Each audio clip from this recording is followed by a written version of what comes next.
Subscribe करने के बाद घंटा बजाएं ताकि आप दूसरा अपडेट घंटा भी मिस ना करें। Hello friends, welcome back to Bundelkhand food recipe और मैं हूं आपका आनंद तिवारी।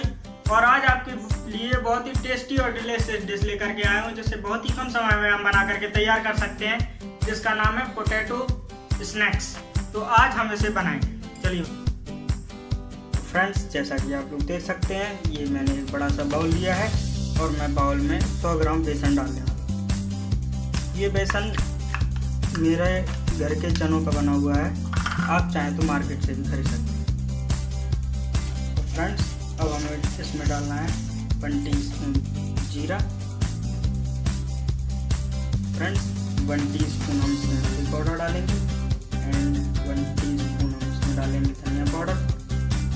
1 टीस्पून हमें इसमें डालना है मिर्ची पाउडर। मिर्ची पाउडर अगर आप कम खाते हैं तो कम डालें, ज़्यादा खाते हैं तो ज़्यादा डालें, और स्वाद अनुसार ही हम इसमें 1/2 टीस्पून सॉल्ट डालें। तो फ्रेंड्स, जैसा कि आप लोग देख रहे हैं, मैंने सभी मसालों को मिक्स किया है। इसी तरह से हम सभी मसालों को अच्छे से मिक्स करेंगे। जैसा कि आपने देखा, बहुत अच्छे से मिक्स हो गया है। और अब हमें इसमें धीरे धीरे पानी डालते हुए इसका बहुत ही अच्छा घोल बनाना है। और घोल बनाते समय आप याद रखें कि घोल बनाते समय आप किसी भी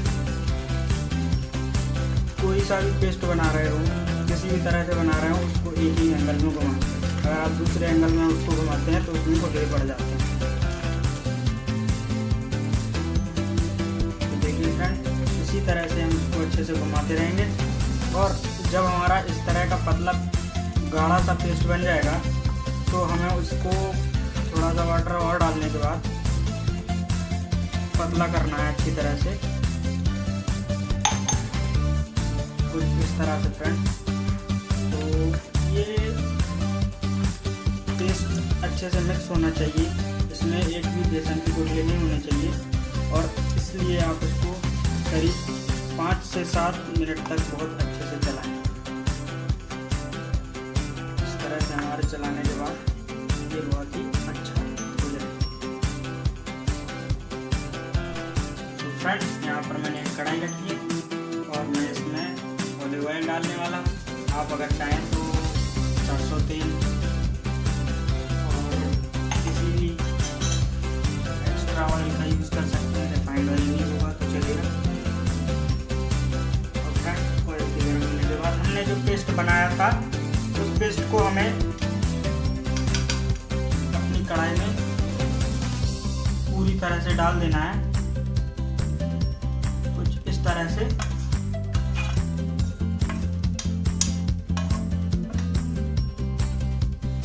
फ्रेंड्स, आप देख सकते हैं कुछ इस तरह का मूवमेंट इसके अंदर होने लगता है और हमें इसको आराम से इस तरह से चलाते जाना है। और हम इसको बहुत अच्छे से चलाएंगे, हल्के हाथ से चलाएं जिससे कि ये चिपके ना। और ख़ास तौर पर हो सके तो नॉन स्टिक कढ़ाई का उपयोग करें और इसको मध्यम आंच पर ही बनाएं। कुछ इस तरह से हम बनाते रहेंगे तो 2 मिनट में हमारा डो बन के तैयार हो जाएगा। और हमें बहुत ही अच्छा डो बना करके तैयार करना है। तो देखिए फ्रेंड्स, इसी तरह से हम इसको चलाएंगे अच्छी तरह से और हमें उनका बहुत अच्छा सा डो बनाना है। देखिए, और आप देख सकते हैं कि काफ़ी अच्छा डो बन करके तैयार हो रहा है।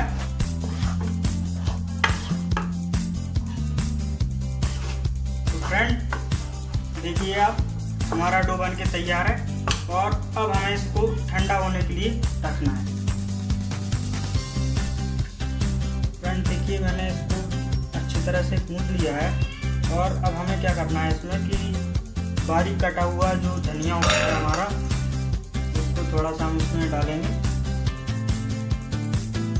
आप अपने हिसाब से जितना मर्जी चाहें डाल सकते हैं, लेकिन ज़्यादा ना डालें।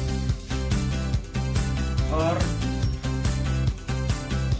इसको भी हम अच्छी तरह से गूंथेंगे कि हमारे जो धनिया की पत्ती है कटी हुई, वो अच्छी तरह से इसमें मिक्स हो जाए।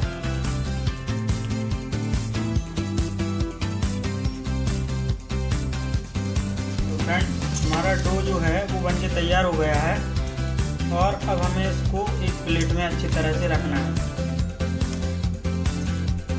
तो फ्रेंड, अब देखिए मैंने इसको ठंडा करने के लिए रखा था, तो ये दिखने में कुछ इस तरह का हो गया है।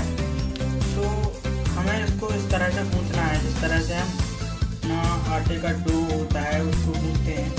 और आप इसको इतना ठंडा कर लें कि आप हाथ से अच्छे से इसको गूंथ सकें, नहीं तो आपका जो हाथ है वो जलेगा। तो इसी तरह से आप इसको फैलाते हुए ठंडा करें अच्छे से। और जैसा कि दोस्तों आपको पता है, मैंने कुछ आलूओं को बॉइल्ड किया था,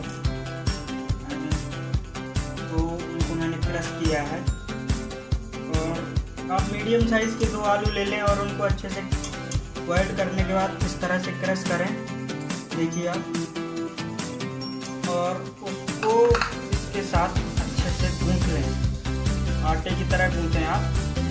ये थोड़ा गर्म है, लेकिन आप ठंडा करके अच्छे से गूंथें, जिस तरह से हम आटे को गूंथते हैं, और ये अच्छी तरह से मिक्स हो जाना चाहिए।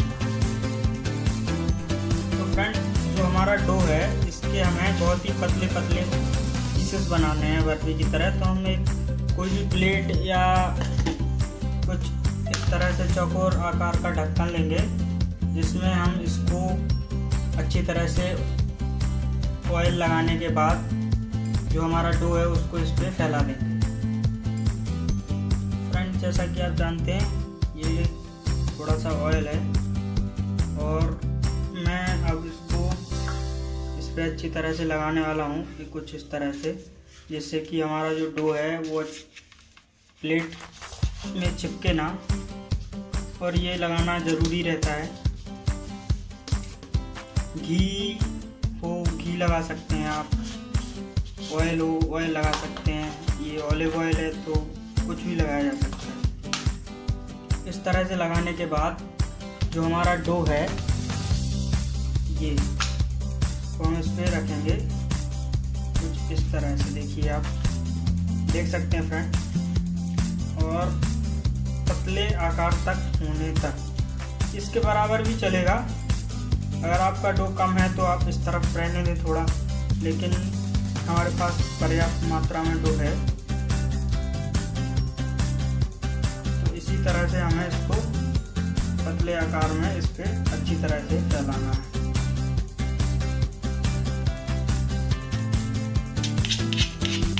तो फ्रेंड, हमारा प्लेट कुछ बड़ा था थोड़ा, पर इस तरह से आप इसको सेट करें, क्योंकि हमें इसको बर्फ़ी की शेप में काटना है। तो इसी तरह से अब हम इसको ले जा करके फ्रिज में रखेंगे। करीब, अगर आप फ्रिज में रखना चाहते हैं इसको, तो आप इसको रखिए 2 घंटे के लिए, और फ्रीज़र में रखना चाहते हैं तो 1 घंटे के लिए रखिए। और अगर आप रूम टेम्परेचर पे इसको रखना चाहते हैं तो करीब 3 घंटे इसको आप अच्छे से रखें। और हाँ, रूम टेम्परेचर पे आप थोड़ा ठंडी जगह पर इसको रखें, तभी हमारा, तब तक हम वेट करते हैं। फ्रेंड, जैसा कि आपको पता था कि हमने इसको फ्रिज में रखा था, और ये थोड़ा टाइट हो गया है, ठंडा भी है।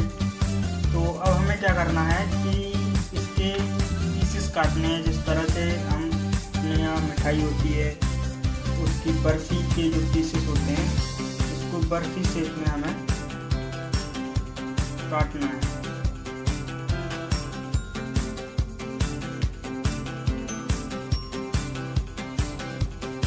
फ्रेंड, हमारा जो डो था वो पीसेस में कट चुका है, देखिए आप। इस तरह के हमें कुछ इसके पीसेस बनाने थे, तो वो बन चुके हैं अच्छी तरह से, देखिए आप फ्रेंड।